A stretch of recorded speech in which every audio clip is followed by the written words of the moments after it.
আমি একটা graphics card কিনছি যেটা হচ্ছে ইন্টেল আর্ক A770। এই যে আমি কার্ডটা ইনস্টল করছি, আমি পিসিটা অন করলাম, বাট নো ডিসপ্লে। আজকের ভিডিওতে আপনাদের সাথে আমার যে পার্সোনাল এক্সপেরিয়েন্স ওয়ারেন্টি নিয়ে সেটা আপনাদের সাথে শেয়ার করলাম। হ্যালো এভরিওয়ান, কেমন আছেন সবাই? Welcome to A brand new video. আজকের ভিডিওটা একটু ডিফারেন্ট হতে যাচ্ছে, কারণ আজকে আমি একটা গ্রাফিক্স কার্ড কিনছি যেটা হচ্ছে ইন্টেল আর্ক A770 16 GB। এটা হচ্ছে গুনিয়ার যে কার্ডটা, এইটা। তো এই কার্ডটা আমার এই পিসিতে ইনস্টল করার পরে একটা প্রবলেম হয়েছে। এখন ক্যামেরাটা চেঞ্জ করে আপনাদেরকে দেখাচ্ছি। এই যে হচ্ছে আমার পিসিটা, এই যে আমি কার্ডটা ইনস্টল করছি, বাট ইনস্টল করার পরে আমার ডিসপ্লে আসতেছে না, মনিটরে ডিসপ্লে আসতেছে না। এই যে কার্ডটা ইন্টেল আর K770 স্টারটেক থেকে কিনছি। তো এই কার্ডটা আমি ইনস্টল করার পরে আমার পিসিতে ডিসপ্লে আসতেছে না। আমি যদি চালাই তাহলে আপনার ব্যাপারটা বুঝতে পারবেন। এই দেখেন, আমি পিসিটা অন করলাম, বাট নো ডিসপ্লে, কোনো প্রকার ডিসপ্লে আসতেছে না। দেখাচ্ছে HDMI নো সিগন্যাল। ওকে, এবার এই দেখেন, এই যে কার্ডটাতে কিন্তু পাওয়ার পাইছে, এই যে কার্ডটাতে পাওয়ার আছে। এই দেখেন ফ্যান ঘুরতেছে না, কিন্তু কার্ডে কিন্তু পাওয়ার আছে। এই যে কার্ডের যে লাইটটা সেটা জ্বলতেছে। ওকে, আর এই দেখেন, এই যে এখানে দেওয়া আছে, আমার HDMI কেবল আমি কার্ডেই লাগাইছি। এই যে এটা হচ্ছে HDMI কেবল কার্ডে লাগানো। এই যে আমার প্রসেসর, র্যাম, ফ্যান সব কিছুই চলতেছে, বাট এই গ্রাফিক্স কার্ডের যে ফ্যানটা সেটা ঘুরতেছে না। যদি দেখানোর চেষ্টা করি, এই দেখেন গ্রাফিক্স কার্ডের ফ্যান ঘুরতেছে না। সো এইটাই হচ্ছে প্রবলেম। তো এখন আমি যাব স্টারটেকে আমার এই পিসিটা নিয়ে গিয়ে ওদেরকে দেখাবো, দেখি ওরা কি বলে।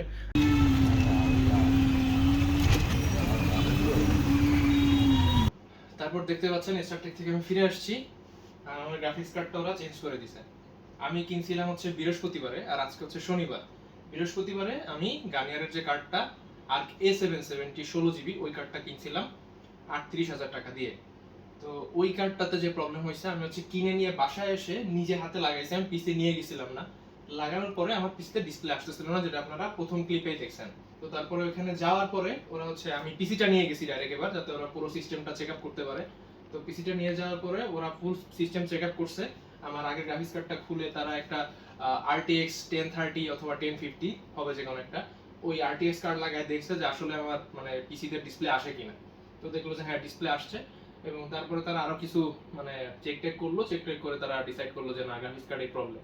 তো এখানে একটা জিনিস খেয়াল করেন, কার্ডটা কিন্তু আমি কিনে নিয়ে আসছি, কিনে নিয়ে এসে আমার পিসিতে আমি নিজে হাতে লাগাইছি। হ্যাঁ, আমার পিসিতে আগে একটা কার্ড ছিল।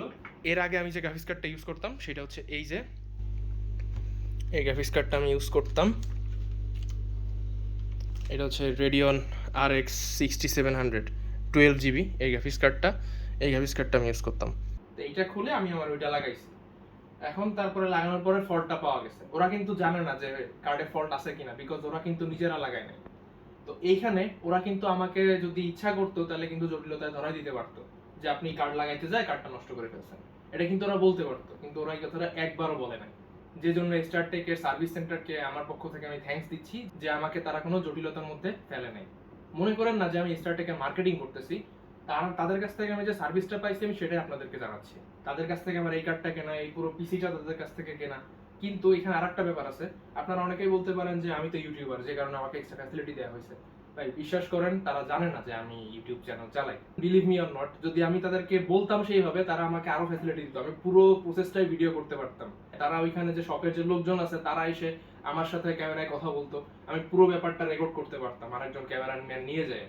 কিন্তু সেটা কিন্তু আমি করি নাই। আমি বুঝতে চাচ্ছিলাম যে অ্যাকচুয়ালি যে একজন সাধারণ ইউজার গেলে কিরকম সার্ভিস পাওয়া যায়, আমি সেটা বুঝতে চাচ্ছিলাম। আমি কিন্তু ইচ্ছা করলে পুরো জিনিসটাই ডকুমেন্ট করে আপনাদেরকে দেখাইতে পারতাম। দেখেন আমি যে কিনতে যাচ্ছি, দেখেন আমি যেটা করতেছি, শপের মধ্যে আমি ফোন অন করে বলতে পারতাম এই যে দেখেন আমি নতুন কার্ড কিনতেছি। আমি এইগুলা করি না যাতে ওরা বুঝতে না পারে যে আমি ইউটিউবার, যাতে আমি কোনো এক্সট্রা ফ্যাসিলিটি না পাই।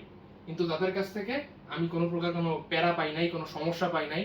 একদম কোনো প্রকার কোনো ঝামেলা ছাড়াই তারা আমাকে কার্ডটা চেঞ্জ করে দিছে। এখন আপনারা বলতে পারেন যে আমি তো গুনিয়ারের কার্ড নিয়েছিলাম, ইন্টেলের কার্ডটা কেন কিভাবে পাইলাম?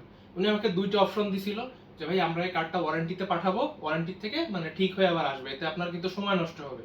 এতে আপনি একটা কার্ড করেন, আমাদের স্টকে ইন্টেলের কার্ডটা আছে, আর এটার প্রাইস 2,000 টাকা বেশি, আপনি 2,000 টাকা পে করে দেন, আমরা এটাকে ফল্টি প্রোডাক্ট হিসেবে পাঠিয়ে দিচ্ছি, ওয়ারেন্টিতে পাঠাবো না, আর এই কার্ডটা আপনাকে রিপ্লেস করে দিয়ে দিচ্ছি। তো এইভাবে হচ্ছে আমি এই কার্ডটা পাইছি। এখন ভাই এখানে একটা ব্যাপার আছে, আপনাকে না আপনার ওয়ারেন্টিটা বুঝে নিতে হবে। পুরোপুরি বুঝে নিতে হবে। হ্যাঁ, ওরা কিন্তু নিজে থেকে আপনাকে দিবে না। আপনাকে যে আপনার সমস্যাটা খুব ভালোভাবে এক্সপ্লেইন করতে হবে যে আমার এই প্রবলেম হয়েছে। আমি যে খুব ভালোভাবেই বলছি ভাই আমি জাস্ট আমার আগের গ্রাফিক্স কার্ডটা খুলে এটা লাগাইছি, আমি ডিসপ্লে পাচ্ছি না। কিন্তু আমি যদি বলতাম দেখেন তো ভাই কি হয়েছে, আমি তো কিছুই বুঝতেছি না, তাহলে ওরা মনে করতো কি আমি এ ব্যাপারে কিছু জানি না, কিছু বুঝি না, আমার ভূগোল পড়ায় দেওয়া যাবে। কিন্তু আমি কিন্তু তাদেরকে সেই সুযোগটা দেই নাই। আমি তাদেরকে পুরো মানে যে সমস্যাটা সেটা ভালোভাবে বুঝায় বলতে পারছি, যে কারণে তারা বুঝছে যে না আমি এগুলো সম্পর্কে কিছু বুঝি, আর আমি ওয়ারেন্টি পলিসি সম্পর্কেও জানি। আমি স্টাডি করে গেছি যে আমাদের ওয়ারেন্টি পলিসিতে কি কি আছে। স্টারটেকের ওয়েবসাইটে কিন্তু ওয়ারেন্টির একটা পেজ আছে, সেই পেজে সবকিছু লেখা আছে যে কিভাবে আপনি ওয়ারেন্টি ক্লেম করবেন, কি কি হইলে আপনি ওয়ারেন্টি পাবেন না। সো এই বিষয়গুলো অবশ্যই খেয়াল রাখতে হবে। সো অনেক কথা বললাম, আশা করি আপনারা বোর হচ্ছেন না। যাই হোক, তাহলে আসেন এবার এটারে অন করা যায়। তো আসেন দেখি এবার ডিসপ্লেটা পাওয়া যায় কিনা। এই দেখেন সুন্দরভাবে ডিসপ্লে চলে আসছে, দেখতে পাচ্ছেন ফ্যান কিন্তু এখন ঘুরতেছে। আজকের ভিডিওতে আপনাদের সাথে আমার যে পার্সোনাল এক্সপেরিয়েন্স ওয়ারেন্টি নিয়ে সেটা আপনাদের সাথে শেয়ার করলাম। আশা করি ওয়ারেন্টি সম্পর্কে কিছুটা হলেও আপনারা ধারণা পেয়েছেন। আজকের ভিডিওটা এই পর্যন্তই ছিল। ভিডিওটি ভালো লেগে থাকে একটা লাইক করে দিবেন, যদি সাবস্ক্রাইব না করে থাকেন অবশ্যই সাবস্ক্রাইব করবেন। এরকম কম্পিউটার রিলেটেড যা কিছু আছে আমার লাইফে যদি কিছু ঘটে বা আমি যদি কোনো নিউজ পাই সেগুলো আমি আমার চ্যানেলে শেয়ার করি, সেগুলো পাইতে সাবস্ক্রাইব করুন। আর যারা অলরেডি সাবস্ক্রাইব করেছেন তাদেরকে থ্যাংক ইউ সো মাচ। আজকের মতো আমি মিল্টন বিদায় নিচ্ছি আপনাদের কাছ থেকে। আল্লাহ হাফেজ।